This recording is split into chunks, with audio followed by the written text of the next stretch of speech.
ધીમે ધીમે મેં આ કોન્ફિડન્સ લેવલ મારો વધતો ગયો. પછી મારું ફિઝિકલ જ્યારે ડિપ્લોમા જ્યારે 10 પાસ કરીને આવે તો મારું ફિઝિકલ બોડી એ બહુ વીક હતી. પણ અહીંયા પછી મારો ધીમે ધીમે કોન્ફિડન્સ લેવલ વધતો ગયો. પછી મેં ડિસાઇડ કર્યું કે ડિપ્લોમા પૂરું કરીને હું પોલીસ જોઈનિંગ કર્યું. તો મારા કુટુંબમાં આજે બધા પોલીસ ડિપાર્ટમેન્ટના વધારે છે. એટલે મેં એ પ્રમાણે 2 વર્ષ કન્ટિન્યુ મહેનત કરી અને બોડીને આપણે ફિટ કરીએ પ્રમાણે. પહેલા 2017માં હું પોલીસ ડિપાર્ટમેન્ટમાં પાસ થયો. પછી મેં 1 વર્ષ ટ્રેનિંગ કરી પોલીસની. પછી હું સ્પોર્ટ ફટાફટ થયો. તો મારું ફિઝિકલ લેવલ બહુ સારું હતું. મેં 5 કિલોમીટર રનિંગ 19 મિનિટમાં પૂરી કરી. ગુજરાતનો પ્રથમ નંબર હતો.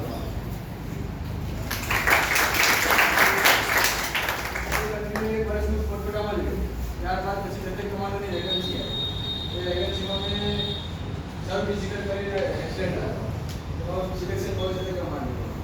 ત્યારબાદ હું 3 મહિને કમાન્ડોની વિઝિટ ચાલુ કરી. પછી કમાન્ડોમાં જોઈન થયો.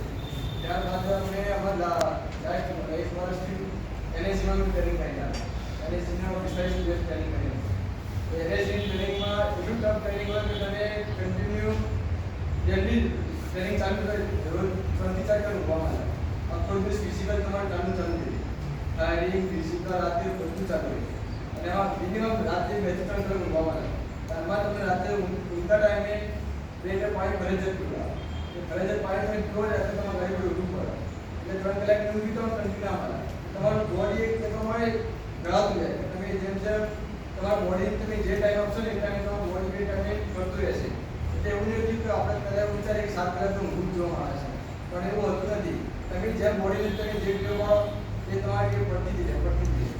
એ તમારે ટફ ટ્રેનિંગ બહુ હોય છે. એમાં જેમ 170 જણા જોઈન થયેલા એનએસની ટ્રેનિંગમાં. લાસ્ટમાં અમે 70 જણા સિલેક્ટ થતા. બાકી બધા આઉટ થઈ ગયા. એ ટ્રેનિંગમાં બહુ ટફ હોય છે. એ ત્યારબાદ મેં પછી ઘણા બધા ઓપરેશનલ કોમ્પિટિશન ચાલુ અમારે. એ ભાગ લીધો છે મેં. અને એ ધીમે ધીમે